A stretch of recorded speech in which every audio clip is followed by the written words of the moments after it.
Allez, salut à tous, je vous retrouve de nouveau aujourd'hui dans une nouvelle vidéo pour essayer d'échanger avec vous notamment sur les privacy coins, les coins privés. On nous a posé pas mal de questions ces derniers temps, c'est pas forcément un sujet qui est énormément traité sur YouTube, et du coup je pensais, on trouvait en tout cas que c'était intéressant de pouvoir échanger avec vous à ce sujet. Donc notamment nous, ça fait plusieurs années qu'on est dans le secteur des crypto-monnaies, on s'intéresse à différents secteurs, on s'est intéressé au départ forcément à Bitcoin, ensuite à tout l'écosystème lié aux applications décentralisées, que ce soit Ethereum, Cardano, Polkadot maintenant, etc. Et puis également, il y a tout un écosystème qui est aujourd'hui très peu connu. On pourra faire plus de vidéos à ce sujet-là si ça vous intéresse, et c'est notamment ceux liés aux coins privés, les privacy coins. Donc le plus connu d'entre eux, c'est notamment Monero, qui est aujourd'hui le leader dans ce marché-là. Il y en a plein d'autres qui ont essayé de se lancer dans cet écosystème. Et en fait, le constat, il a été plutôt simple.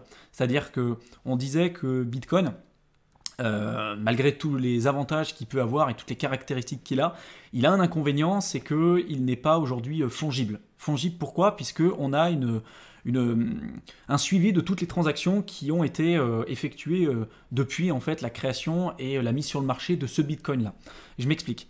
C'est-à-dire que si par exemple aujourd'hui vous avez récupéré un Bitcoin, vous avez acheté un Bitcoin sur une plateforme d'échange, ce Bitcoin-là, il est possible qu'il ait déjà eu un historique, qu'il a déjà été échangé avec plusieurs personnes avant vous, et ça aujourd'hui c'est possible de le tracer sur la blockchain. Donc le côté fongibilité, quand vous avez par exemple, je sais pas moi, un billet de 5 euros, il est égal à un autre billet de 5 euros parce qu'il n'y a rien qui les différencie l'un de l'autre. Par contre, un bitcoin, même si en théorie, en effet, un bitcoin c'est la même chose qu'un autre bitcoin, mais dans la pratique, c'est différent parce que deux bitcoins en fait sont pas vraiment identiques dans le sens où ils ont un historique vraiment complètement différent. Et s'il y en a un par exemple qui a été utilisé sur Silk Road à l'époque en 2013 quand ça avait été utilisé sur le darknet pour acheter de la drogue ou autre, vous avez ce qu'on appelle un coin qui va être teinté entre guillemets. Et donc ce coin là qui va être teinté, on a vu notamment avec les problématiques liées à Pulse Token qui était un Ponzi, l'un des plus gros Ponzi qu'on a pu retrouver dans le secteur des crypto-monnaies. En réalité après on est capable de tracer tous les coins et de dire ce coin là il a été utilisé pour des actions qui sont illicites, que ce soit sur le darknet ou que ce soit pour faire un Ponzi ou autre. Et pour le cas par exemple de Plus Token, on a pu voir qu'une majorité des fonds n'ont pas pu rejoindre les plateformes d'échange parce que justement on savait que ces coins là ils faisaient partie du wallet de Plus Token, et donc on a pu suivre tous les bitcoins qui étaient envoyés sur différentes plateformes, que ce soit sur Kraken, que ce soit sur Coinbase ou autre, et les plateformes ont dit non, ce bitcoin là on l'accepte pas parce qu'on sait qu'il provient de tel ou tel wallet. Donc ça pose des questions, et je sais que la communauté, par exemple, Monero, s'est dit que même s'il y a tout un tas d'avantages aujourd'hui à Bitcoin, il y a ces problématiques liées à la fongibilité qu'on ne pourra pas, en tout cas pour l'instant, on ne voit pas comment le résoudre, parce que si vous avez un problème de fongibilité sur un Bitcoin, ça veut dire qu'un Bitcoin n'est pas vraiment égal à un autre Bitcoin, et du coup qui n'ont pas la même valeur. C'est-à-dire que si vous avez sur le marché un Bitcoin qui est égal, je sais pas moi, à 50 000 $, mais qu'il y en a un qui est tout nouveau, qui vient juste d'être miné, qui n'a aucun historique, et un autre qui a été utilisé sur Silk Road et qui pourrait, vous auriez peut-être plus de difficultés à l'échanger ou pour l'envoyer sur une plateforme d'échange à cause des problématiques que je viens de vous évoquer. Du coup, on pourrait penser au premier abord que le premier Bitcoin que vous avez eu aurait une valeur nominale plus importante que le second que vous avez reçu. Et donc ça pose des problèmes parce que pour qu'une véritable monnaie fonctionne, il y a tout un tas de caractéristiques, le réserve de valeur, moyen d'échange, unité de compte, etc. Mais il y a aussi la fongibilité. Et aujourd'hui, la fongibilité, et d'ailleurs même Andreas Antonopoulos le dit, c'est un problème qu'on peut retrouver sur Bitcoin. Donc ça, c'était vraiment une introduction qui était quand même assez longue. Monero a essayé de résoudre ce problème-là en rendant le protocole source, privé vraiment au niveau de son protocole, le corps du protocole. C'est-à-dire que par défaut, on va être privé. Il y a d'autres monnaies, il y a d'autres projets qui peuvent être intéressants, comme par exemple Zcash, il y a notamment, vous en avez sans doute entendu parler, de Verge, il y a Dash, bref, des privacy coins, il y en a énormément, mais tous n'ont pas les mêmes caractéristiques, et le seul aujourd'hui qui existe sur le marché et qui possède la couche de base avec le côté privé par défaut, c'est uniquement Monero, XMR. Le Zcash, par exemple, il y a, si je vais le simplifier au maximum, mais il y a une possibilité de rendre les transactions totalement publiques et transparentes, mais également aussi de les rendre privées. C'est-à-dire qu'on a le choix. C'est comme si vous cochiez une petite case en disant bah là je veux que mes transactions soient vues et les autres bah non je peux le cocher pour que les transactions ne soient pas vues. Donc sur la plupart aujourd'hui des protocoles qui existent, le seul qui clairement rend le côté privé par défaut et qui ne laisse pas d'alternative, c'est clairement Monero. Il y a d'autres petits projets qui peuvent être intéressants, mais à ce niveau-là, c'est vraiment Monero. Et donc la question qu'on peut se poser, c'est de se dire bah, que finalement, et c'est en tout cas ce qui est remonté par la communauté de Monero, et qui va dire que en fait, Bitcoin, ça peut devenir le coin à surveillance de masse. C'est-à-dire que vu qu'on peut tout tracer, vu qu'on est capable de tout savoir, bah, en réalité, chaque personne qui vont investir dans les cryptos, qui vont pouvoir connaître un petit peu comment fonctionne l'écosystème, seront capables de voir combien vous détenez sur votre compte en banque, quand est-ce que vous faites des échanges. On pourrait peut-être même aussi imaginer des plateformes qui pourraient bloquer vos fonds si on sait que telle ou telle wallet aujourd'hui appartient à telle ou telle personne, parce que même si en tant que tel, aujourd'hui Bitcoin c'est résistant à la censure, bah, en réalité si on arrive à attacher une identité à un wallet, qu'on est capable de faire aujourd'hui, hein, quand vous allez sur une plateforme d'échange et que vous faites votre KYC, vous mettez votre carte d'identité, vous rentrez vos informations personnelles, etc. Donc on est capable aujourd'hui de trouver votre information personnelle avec le nom de votre wallet. Donc on est capable de tout tracer. Et donc il y a des questions qui sont posées et de se dire, est-ce que ça poserait pas des soucis au niveau de la protection des données personnelles et surtout bah, de notre côté privé, quoi. Est-ce qu'on a envie de savoir et que ça soit la vision de tout le monde, que tout le monde puisse voir ce qu'on fait à n'importe quel moment. Et donc ça, c'est vraiment quelque chose d'important, c'est une question un peu plus philosophique aussi à avoir en tête. Mais du coup, Monero a dit, bah non, nous, on va mettre le côté privé depuis le départ, mais forcément, les problématiques liées à ça, et c'est souvent ce qui est remonté, c'est de dire, bah finalement, en fait, les régulateurs ne laisseront absolument pas faire ça. Bitcoin, on peut le faire parce qu'on est capable de tracer, on est capable de dire, bah non, regardez, moi, j'ai rien fait d'illicite là-dedans, j'ai pas, par exemple, acheté de la drogue sur le darknet ou autre. Mais comment vous allez pouvoir le prouver? C'est-à-dire que à partir du moment où vous avez un coin qui est teinté, donc comme j'ai dit, qui a pu être utilisé pour acheter de la drogue sur le darknet, si vous avez reçu un coin comme ça, et si demain on arrive à tracer, et si les régulateurs arrivent à tracer toutes ces informations-là, et qui sont capables de remonter sur chaque bitcoin, et de remonter jusqu'à votre wallet, imaginez demain, je pousse le vice jusqu'à l'extrême, mais imaginez qu'il y ait des régulateurs demain qui arrivent à vous dire bah, je sais que tu possèdes du Bitcoin, je sais que ce wallet-là, il t'appartient, et je sais que ce Bitcoin-là, il a été utilisé notamment pour acheter de la drogue sur le Darknet en 2013. Et vis-à-vis de la réglementation, de la législation, vous pourriez être attaqué pour un crime en réalité que vous n'aurez jamais fait. Donc ça pose des questions. Et du coup, on se dit que le côté privé, c'est peut-être pas forcément une mauvaise idée, quoi. Et il y en a beaucoup du coup qui disent que même si c'est intéressant sur plein d'aspects, les régulateurs ne laisseront jamais faire ça parce que bah, d'avoir quelque chose qui échapperait totalement à leur contrôle, bah, en fait, ils le laisseraient tout simplement jamais faire. Et c'est vrai que c'est une question à se poser. Est-ce que en réalité, ça va être abandonné? Est-ce que ça ne pourra absolument pas se développer dans les temps à venir?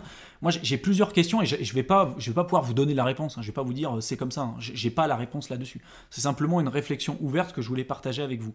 Je me dis simplement aujourd'hui, il y a plein de choses qui sont interdites. Comme par exemple le fait de tuer des gens.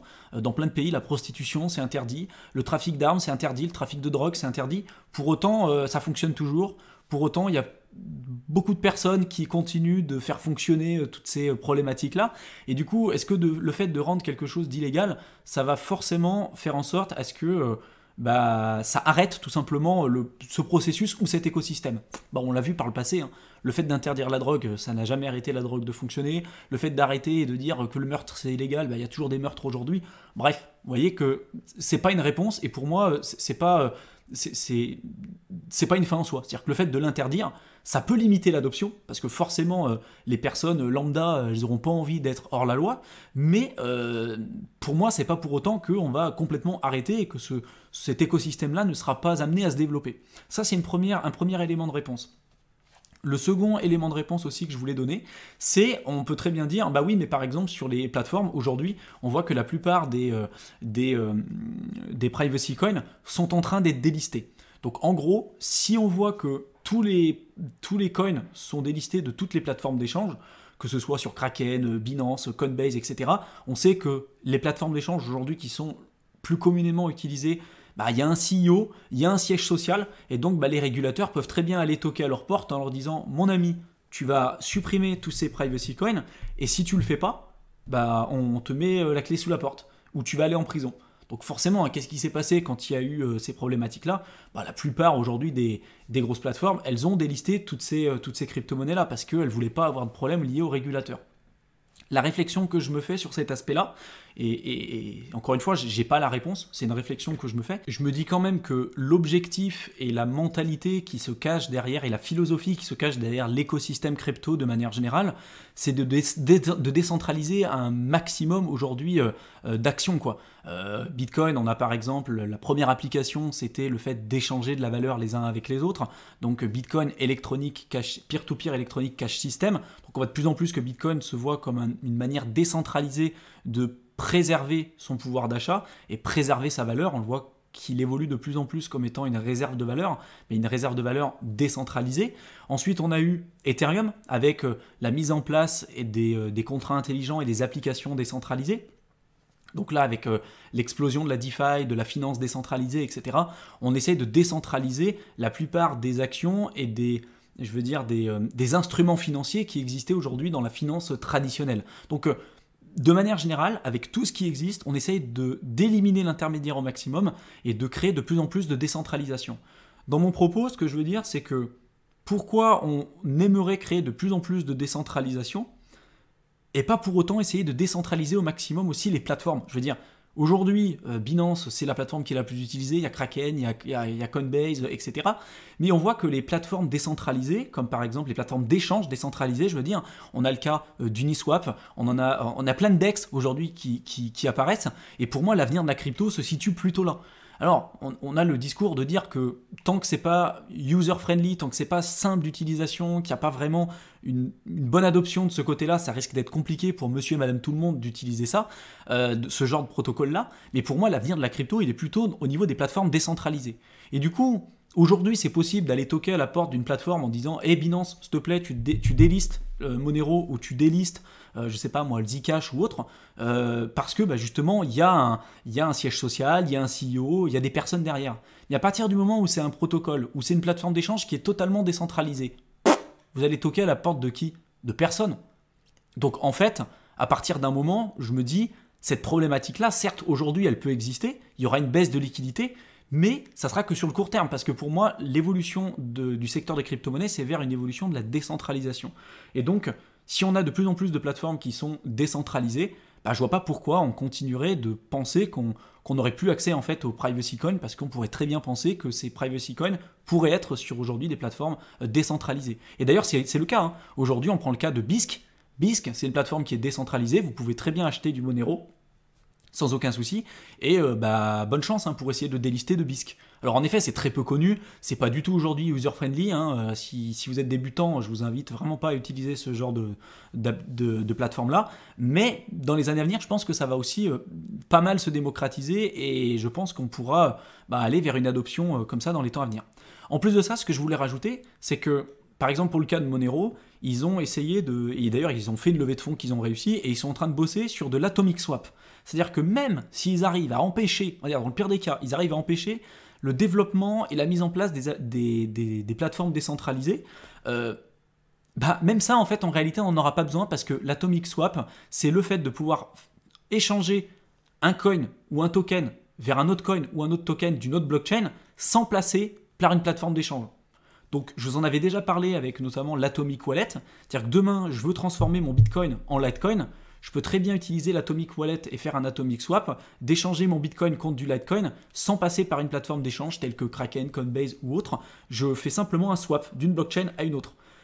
Et là, ils sont en train de développer l'Atomic Swap sur Monero. Donc, même s'ils délistent totalement tous les privacy coins de toutes les plateformes d'échange, en réalité, je me dis, bon, il y aura toujours l'Atomic Swap et donc il y aura toujours une adoption. Alors après, il y a toujours la réflexion de se dire, oui, alors Tata Rachel qui veut investir dans la crypto, est-ce qu'elle va connaître l'Atomic Swap? Est-ce qu'elle va utiliser des plateformes décentralisées pour acheter du Monero? Et c'est sûr que si demain ça devient illégal, Tata Rachel, elle aura peut-être pas envie d'aller dedans parce qu'elle n'a pas envie d'être dans l'illégalité. Par contre, est-ce que ça veut dire qu'il n'y a pas un marché pour les privacy coins et que de toute façon, ce n'est pas du tout une innovation intéressante. Je pense que c'est aller beaucoup trop vite là-dessus. Et en tout cas, moi je sais que c'est un sujet sur lequel je pourrais parler pendant des heures et des heures parce que c'est un sujet clairement qui me fascine quoi. Vous me direz d'ailleurs dans la section de commentaires si ça vous intéresse que je fasse plus de vidéos sur cette thématique-là des coins privés, si vous voulez peut-être que je fasse un comparatif des principaux projets qui existent là-dessus, parce que je trouve que c'est pas forcément quelque chose qui est vraiment traité, vraiment dans tout l'écosystème crypto, hein. Il y a quelques informations dans la communauté anglophone, mais franchement au niveau francophone, il n'y a vraiment rien du tout. Donc si ça vous intéresse que je fasse des vidéos là-dessus, bah vraiment n'hésitez pas à m'en faire part. Pour tous ceux qui veulent se lancer dans le secteur des crypto-monnaies aujourd'hui, mais qui ne savent pas par où commencer, comme d'habitude, vous retrouvez le lien de notre guide dans la description de la vidéo. Ça vous aidera énormément à commencer sur des bonnes bases et à débuter efficacement dans le secteur des crypto-monnaies. Je vous souhaite une excellente fin de soirée et je vous retrouve dans une prochaine vidéo. Salut à tous!